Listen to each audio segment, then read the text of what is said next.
Fala, gays e garotas, como vocês estão? Vocês estão bem? Bem-vindos a mais um vídeo do meu canal que eu pretendo voltar a postar. Postei muito pouco, depois parei, depois voltei, depois parei de novo, mas agora eu quero continuar. Ai, gente. E hoje eu queria fazer um arte terapia, e talvez esse seja um arte terapia, que vai virar um arte terapia, mas não sei se eu quero desenhar não. Então talvez eu só esteja aqui sentado para mesmo conversar um pouco e falar sobre a vida e falar sobre qualquer coisa que venha na minha cabeça. E é isso. E hoje, não sei exatamente sobre o que eu queria falar, tá um frio do caramba aqui em São Paulo. Mas acho que eu queria falar sobre a inexistência do tempo e da realidade. Vocês já pararam para pensar que não existe realidade e nem tempo? Se a gente for para parar para pensar mesmo, eu gosto muito de psicanálise, né?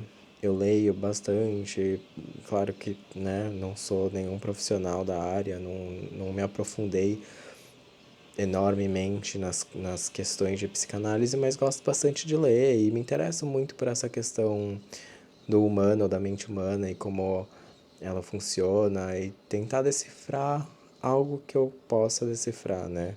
Algo desse indecifrável que é a mente humana. Então ela me instiga muito e acabo indo bastante para esse lado da psicanálise. E, e esses tempos eu tava vendo a Ana Sui falar, a famosa Ana Sui, que eu amo muito, eu admiro muito ela. E ela tava falando sobre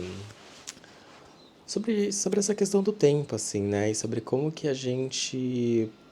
Às vezes a gente muda um acontecimento do passado, né? Então é quase como se a gente mudasse um passado. E eu acho que isso acontece muito, por exemplo, com um trauma. Quando a gente passa por um trauma. Um trauma, ele é um evento da nossa vida que a gente não consegue integrar à nossa história. Então acontece algo que parece estar fora da sua história, né?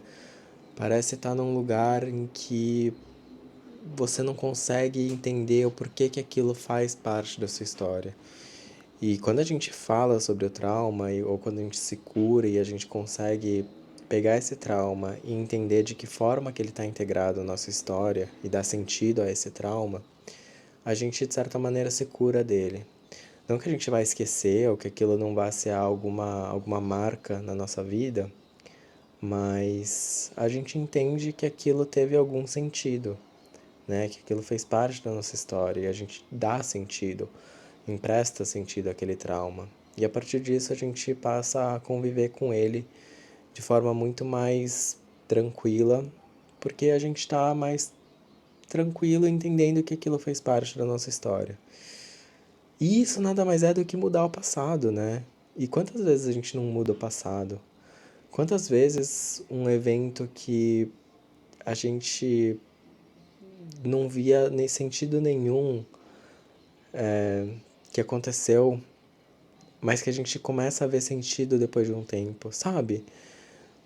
Não sei, assim, é engraçado. E mesmo que não seja um trauma, às vezes é tipo, sei lá, uma frase que a sua mãe falava muito, que você não via sentido nenhum, que você tem momentos na sua cabeça, de momentos em que ela te disse isso, e que aí de repente, depois de muitos e muitos anos, você falou: caraca, agora eu entendi. E o que que é isso se não mudar, de certa maneira, o passado, né? Reescrever ele. De novo, não é mudar, né? Não é mudar o evento. Os eventos aconteceram no passado e estão no passado, mas é dar um novo sentido a esse passado. E aí isso é tão maluco, né? Pensar que não existe passado. E se não existe, de certa maneira, o passado, porque o passado é essa história que você montou na sua cabeça e que você deu sentidos e que pode rever esses sentidos a qualquer momento, é difícil pensar que exista passado, presente e futuro. O presente eu acho que é um pouco mais fácil, né? De pensar que não sei se existe. Tudo bem, o presente é agora. É esse exato momento em que eu tô gravando esse vídeo. Mas qual que é a margem de tolerância? O presente, ele tá nos 5 minutos que acabaram de passar, e nos próximos 5, esse é tipo a margem de tolerância do que a gente pode chamar de presente, ou é exatamente só esse exato segundo que já passou, então já não é mais presente. Não tem como medir, né? O presente não tem essa medida. E o futuro, então, nem se fale, né, gente? O futuro a gente inventa, inclusive, milhares e milhares de futuros na nossa cabeça, loucamente, sem parar. E a gente imagina futuros, a gente imagina o que a gente quer pra gente, a gente planeja futuro como se a gente fosse de fato conseguir alcançar. E isso falando para planos muito grandes, às vezes a gente planeja futuros pequenos, né? Sei lá, daqui a 5 minutos eu vou levantar para fazer o almoço. Ou daqui a 10 minutos eu vou tomar banho e eu vou me arrumar para sair. Ou daqui a 10 minutos eu vou deitar na minha cama para ler um pouco. Sei lá, a gente inventa certos futuros dos quais a gente tem algum controle e eles tendem a acontecer talvez de maneira mais justamente controlada ou de maneira mais previsível. Mas o futuro não existe também, né? Pode ser que eu queira tomar banho daqui a 5 minutos, mas daí por algum motivo, sei lá, eu vou levantar, eu vou cair no chão, eu vou quebrar a perna, eu vou ter que ir pro hospital, eu não vou tomar mais esse banho. Então o futuro também não existe nesse sentido, né? A gente pode planejar, mas ele sempre pode mudar. E aí, quando a gente para pensar, o tempo, ele é esse estatuto que a gente criou para se organizar, e a Ana Sui fala disso. Ela fala que a gente precisa desse tempo para se organizar, né? A gente precisa de um tempo para entender que, pô, às 9 horas da manhã eu tenho que estar no escritório para trabalhar. Às 8 horas da noite vai passar tal programa, vai lançar tal série, vai acontecer tal coisa. Às 5 horas eu vou precisar pegar aquele ônibus, porque é o horário que ele passa. Então a gente precisa desse estatuto do tempo para conseguir se organizar de forma coletiva, muitas vezes. Mas de forma individual, não sei se a gente precisa muito de um tempo, né? Se a gente pensar em última instância, de forma mais radical, sozinhos a gente não precisaria da existência do tempo. A gente inventou um tempo, né, para se organizar. Mas o tempo de fato não existe. Inclusive tem um livro aqui que chama Ordem do Tempo, do Carlo Rovelli, que ele fala sobre o tempo de um ponto de vista da física. Então é muito interessante porque ele, enfim, ele é um físico, né? E ele começa a falar sobre o quanto tempo ele é uma invenção mesmo. E é um livro meio difícil, assim. Acho que eu tenho que reler. Aliás, eu nem terminei ele, mas eu tenho que reler desde o começo porque ele é bem complicadinho. Né? É uma grande loucura, porque justamente é muito difícil de entender na nossa cabeça que o tempo não existe. Ou pelo menos o tempo como a gente entende ele, né? Que são as 24 horas, e cada hora tem 60 minutos, e o ano tem 365 dias, e toda essa loucura. Mas o que mais me pegou é esse fato do quanto a gente consegue reescrever a nossa história e reescrever o passado. Nesse sentido de dar sentido às coisas, dar novos sentidos às coisas, ou entender sentidos que antes a gente não tinha dado para aquela coisa no passado. E é bonito porque eu acho que é principalmente no passado quando a gente consegue enxergar a nossa história, né? O passado eu acho que ele é o mais palpável pra gente, porque são as nossas lembranças, são as nossas memórias, mas é muito bonito o quanto a gente consegue olhar para esse passado e dar novos sentidos ou revisitar sentidos que a gente já deu para eles, né? E de certa maneira criar uma nova relação com essa sua história, com esse seu passado. Mas pensando por esse lado da da psicanálise, ou enfim, nem da psicanálise, porque eu acho que eu não tenho propriedade para falar que tudo isso que eu falei é, é sustentado por algo da psicanálise.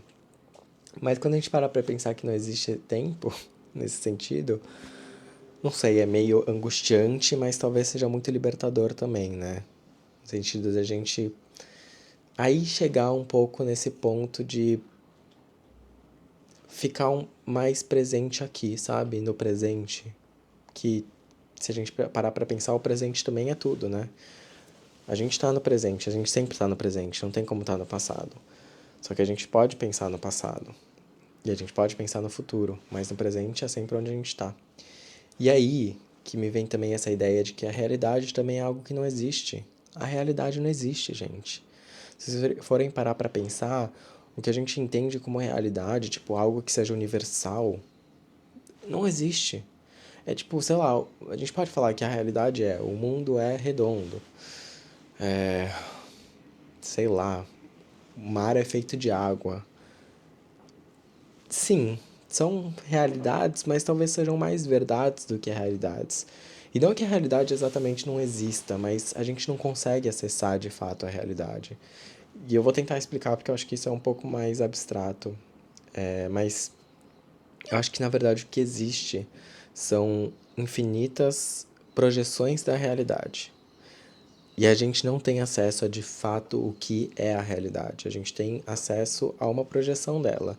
E existem projeções que são verdades e que são muito mais universais, que é isso, a Terra é redonda, o mar é feito de água, é, a gente respira oxigênio, enfim, todas essas questões que são pautadas na ciência e que são verdades. E são verdades que a gente não consegue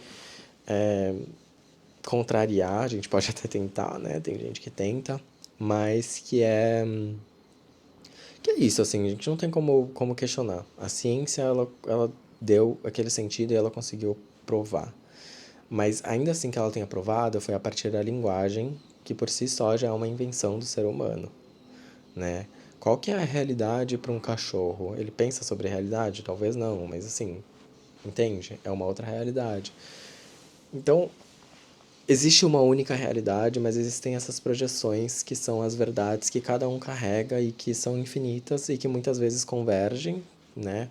Eu convirjo com muitas. Convirjo, nem sei se essa é a conjugação, mas eu convirjo com outras. Com a mesma verdade de outras pessoas, da Terra redonda, de tudo isso que eu falei. Mas tem verdades que são só minhas. E assim, quem eu sou não é uma realidade. Quem eu sou são várias verdades. Porque a forma como eu me enxergo não é a forma como a outra pessoa enxerga, como uma outra qualquer pessoa enxerga. E, e eu diria que, mesmo que a gente convirja muito para uma ideia semelhante, elas ainda são diferentes uma das outras.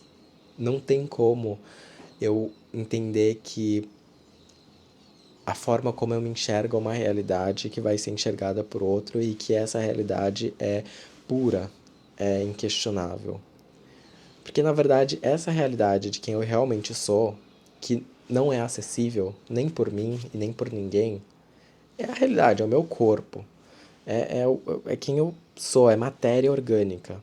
Essa realidade, matéria orgânica e matéria da cabeça, enfim. Mas essa realidade, ela, ela projeta infinitas verdades. Infinitas. Por exemplo, uma das verdades. Ele eu sou nipo-brasileiro, eu sou asiático brasileiro. Essa é uma verdade, mas ela também é uma, de certa maneira, uma projeção, e essa verdade em si também tem outras projeções. Por quê? O que significa ser asiático brasileiro para mim? A minha leitura. Existem infinitas coisas que envolvem isso. Para uma outra pessoa, talvez ela nem saiba o que é asiático brasileiro, ou nunca tenha ouvido falar nesse termo, na verdade ela provavelmente sabe, mas o que significa isso para ela? E assim, eu posso falar, sei lá, que eu sou uma pessoa tranquila. Uma amiga minha pode olhar pra mim e também falar que eu sou uma pessoa super tranquila. Mas ainda assim vão ser projeções, sabe? Uma verdade aqui, uma verdade ali, que podem ser muito parecidas, porque é tranquilo, os dois estão falando que eu sou tranquilo, mas que ainda assim são diferentes, sabe? Então a realidade também ela não existe. A realidade ela, aliás, ela existe, mas ninguém consegue acessar essa realidade. Porque é essa subjetividade também tão maluca de que cada um tá preso dentro de si, dentro da sua cabeça, sabe? E dentro das suas próprias ideias, e a gente só existe a partir do outro, a gente precisa do outro para existir, mas a gente também precisa da gente para existir, e essa relação dialética entre um e outro que não se fecha, sabe? Não tem como a gente fechar, amarrar tudo. E aí é muito complicado, é muito difícil. É muito difícil pensar que a realidade não existe, que são várias verdades e que cada uma dessas verdades também carrega suas próprias projeções, que são infinitas, e que tudo tão subjetivo. É muito maluco pensar essas coisas. E a ideia nem é que tenha uma resposta aqui, né? Ou que tenha uma conclusão. É realmente uma coisa que eu tava pensando na minha cabeça do quanto é maluco. E eu acho que também foi porque eu tô lendo o livro do Christian Dunker e da Anna Sui, Eu Só Existo no Olhar do Outro, que é muito maluco, que fala exatamente isso, né? O quanto que a gente depende do outro para existir, porque é só a partir do outro que a gente se conhece, e é só a partir do outro que a gente reconhece a nossa própria existência como nós, né? Como indivíduo. E aí é muito maluco porque assim, a gente pode achar que a gente se conhece. A gente pode ficar um ano inteiro sem falar com ninguém para pensar no quanto a gente se conhece. E buscar esse autoconhecimento e determinar tudo aquilo que define quem a gente é. Mas a gente pode ficar 1 ano, 10 anos. Na primeira relação que a gente tiver com outra pessoa, a gente já vai se deparar com coisas que a gente não conhecia sobre a gente. Ou que a gente achava que a gente conhecia. Porque o autoconhecimento também não é se autoconhecer enquanto uma única pessoa, mas é se autoconhecer enquanto várias pessoas dentro de si que estão mudando também a toda hora. Porque existem vários outros dentro da gente, né? O outro não é aquele que está fora de mim. O outro também está dentro de mim. Por isso que a gente se decepciona com a gente mesmo, por isso que a gente se surpreende com nós mesmos, por isso que muitas vezes a gente se dá conta do quanto a gente não se conhece, por mais que a gente ache que a gente tem alguma dica do que a gente é. E de novo, existe uma realidade para quem eu sou? E aí são essas múltiplas, infinitas projeções de verdades que eu vou tendo acesso e que eu vou achando que eu me conheço em algum lugar, até que eu me deparo com outra projeção que é outra verdade, e com a própria relação do tempo que passa também, e do quanto a gente vai mudando com o tempo e com essas infinitas coisas que vão entrando, sabe? E é tão legal pensar sobre isso, né, gente? E é isso, não tem resposta, não tem conclusão. A gente nunca vai encontrar resposta, porque a gente também fica buscando respostas para perguntas que não existem, que não vão ter respostas. Isso é muito maluco, mas é muito interessante pensar sobre a humanidade, sobre quem a gente é. Enfim, não era para ter conclusão, não sei se faz algum sentido para você, mas faz bastante para mim em algum lugar. E eu vou buscando mais sentidos a partir desses que eu já encontrei e de outros que eu vou refazer. E é isso. Essa é a vida.